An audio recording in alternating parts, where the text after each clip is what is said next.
The Camp Nou floodlights have shone on plenty of magicians, but between 2013 and 2017, one Brazilian in lime green boots looked as if he'd discovered a secret button combination the rest of La Liga couldn't access. Supporters started calling him a cheat code, not as an insult, but because no other phrase felt big enough to capture how effortlessly he bent matches to his will.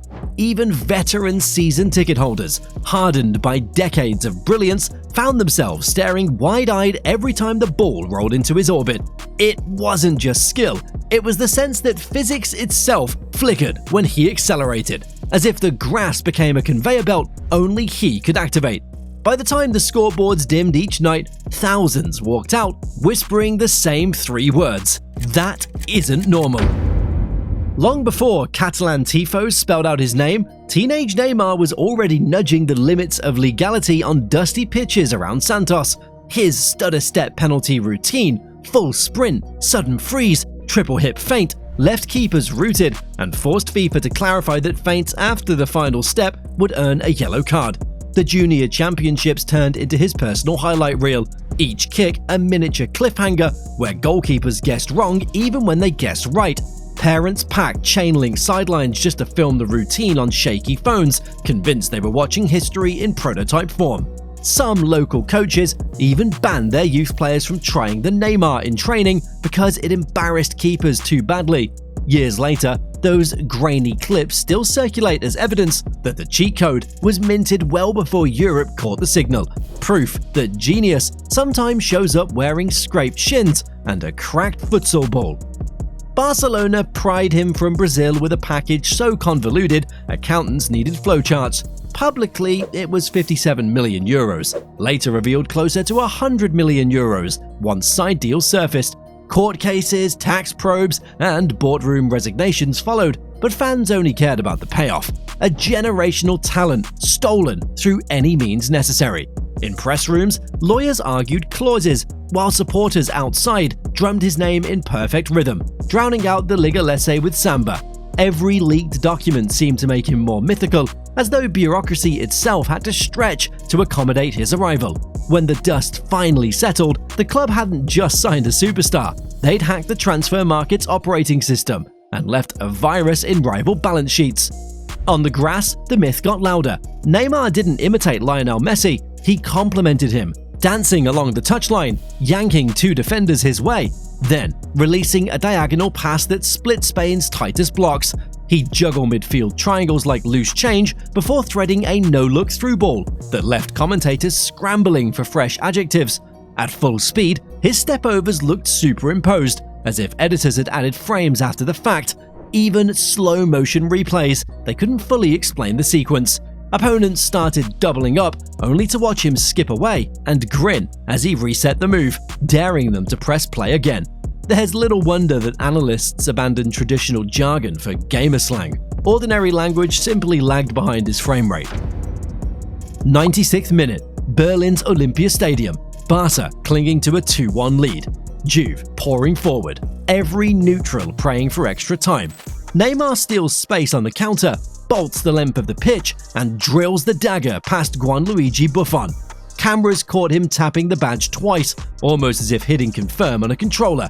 In that moment, Neymar wasn't just a young star, he was the X-Factor, the cheat code that unlocked Barcelona's treble dream.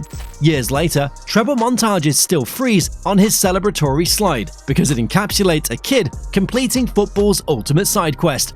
A raw October night in 2014, and Barcelona need a spark. Neymar takes the ball wide left, nutmegs Dani Carvajal like it's a playground bet, slices inside Sergio Ramos, and curls beyond Iker Casillas. Madrid's ultras howl as replay screens loop the move on endless repeat. Even rival journalists scribble ridiculo in their pads, half amused, half horrified at the audacity. 10 seconds of solo artistry flipped Spain's biggest stage into his personal highlight reel and forced Real's tactical board back to square one. For the rest of the night, every white shirt looked less like a defender and more like an NPC waiting for the next cutscene. March 8th, 2017. Barca trail 4-0 from the first leg. Camp Nou feels like a funeral until the 88th minute, when Neymar bends a free kick into the top corner. wins and converts a stoppage time penalty, then floats that impossible assist to Sergio Roberto for 6-1. The stadium's seismic sensors literally twitch. Local cafes replay the audio for weeks. Commentators abandon neutral tone and start laughing mid-sentence because words fail. For 7 delirious minutes, football stopped being a sport and turned into arcade chaos, powered by one man. La Remontada became the greatest comeback in Champions League lore, and the joystick driving it wore number 11. Of course, flair invites fury. Centre-backs accused him of embellishing contact, pundits argued he blurred trickery and theatrics, yet, even when he crashed to the turf, defenders knew he'd be standing again in seconds, boot on the ball, taunting with that signature sway of the hips. Fouled or not, the underlying metrics stayed absurd. Chance creation near Europe's summit, dribble success rates dwarfing wing icons, heat maps blazing red across every attacking corridor. Rival benches complained, yet secretly rehearsed shadow drills to replicate his body swerve. Even managers who detested the showmanship admitted off-record that you can't coach what he did. You can only pray to contain it. The contradiction, irritating and irresistible, became part of his draw. The honey and the sting, wrapped in the same neon green boots. Transfer probes and tax raids turned Barca's offices into a bunker, but commercially, Neymar was liquid gold. Billboards stretched down Las Ramblas, graffiti-styled boot launches took over subway platforms, and global shirt sales spiked so hard they softened the transfer fee. Interns, tasked with tracking social analytics, watched his engagement charts climb like altitude graphs on Everest. Every peak, a new product drop. Each viral clip triggered a tidal wave of replica kits shipped to 6 continents before sunrise. Shipping departments called it the Neymar shift and begged for more barcode scanners. By season's end, even conservative executives admitted the marketing machine revolved around his grin. A reminder that charisma can balance a spreadsheet faster than any accountant. Boot up any football game of the era, bolt on 5-star skills plus elastic dribbling, and virtual Neymar became borderline unfair. Patch notes kept sliding his attributes downward, yet teenagers still spammed him in online leagues because the animation catalog was too deep to nerf. Streamers plastered their thumbnails with glitch effects and captions like 99 agility IRL, while viewers spammed lightning emojis in chat. Memes compared defenders to NPCs hopelessly stuck in basic AI loops. Screenshots circled his in-game celebration and placed it beside the real-world version in perfect sync. In message boards, Barca fans joked that the only place he wasn't nerfed was reality, and reality, for 4 years, felt like co-op mode.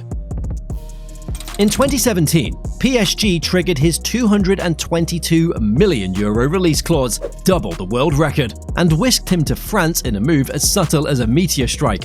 Barcelona gasped, lawyers scrambled, and a flashball war erupted outside the Camp Nou offices. Yet, by then, the Blaugrana cheat code legend was already carved in granite. 105 direct goal contributions, 2 league titles, 3 Copas, and that immortal Champions League. Paris would provide fresh montages and fresh injuries, but the origin story, the part we keep replaying, remains painted in Barca blue and garnet. Football is entertainment before jurisprudence. Camp Nou lived for the split second when Neymar would lure 2 defenders, drag the ball behind his standing leg, and accelerate through the seam like a character clipping through scenery.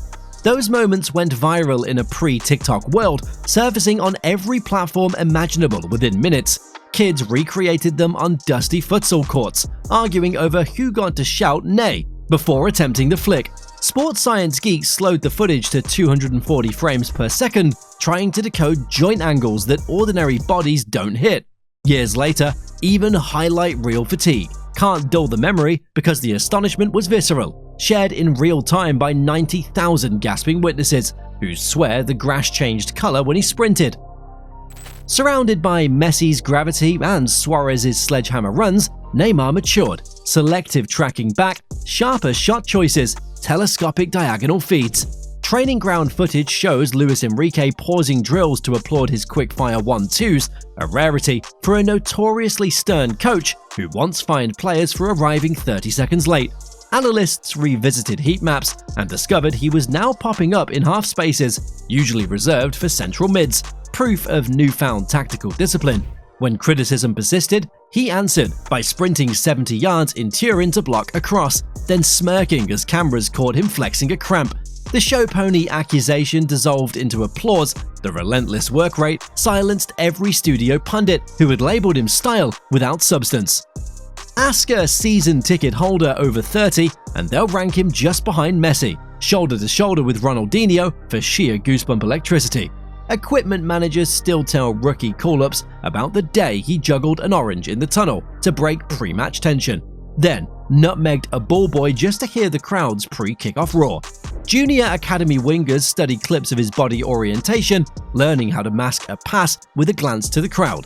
Some coaches in La Masia call the drill eyes to the stands, feet to the goal.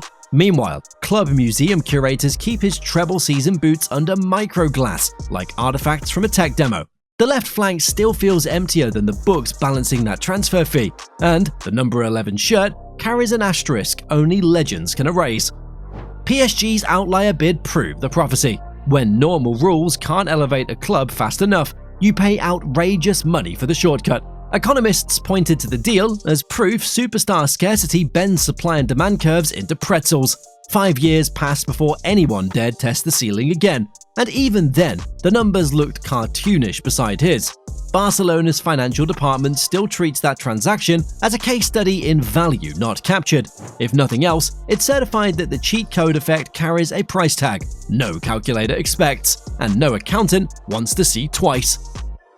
What defines Barcelona-era Neymar isn't one dribble, paycheck, or courtroom headline, it's convergence. An athlete peaking in creativity, a club willing to bend finances, governing bodies scrambling to patch loopholes, and a gaming culture desperate for new myths. Each element amplified the others until 4 seasons felt like an experimental patch grafted onto football's mainframe. Remove any pillar, tech, commerce, raw talent, and the tower falls.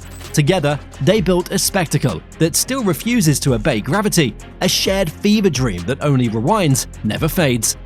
If a cheat code is a force that makes rulebooks update, opponents change blueprints, accountants rewrite spreadsheets, and teenagers reset console balance, then absolutely yes. He warped probabilities every time he laced up, leaving whistles, lawsuits, and awestruck memories in his wake. For 4 wild seasons, Neymar wasn't just a player, he was the cheat code that turned football into a living video game.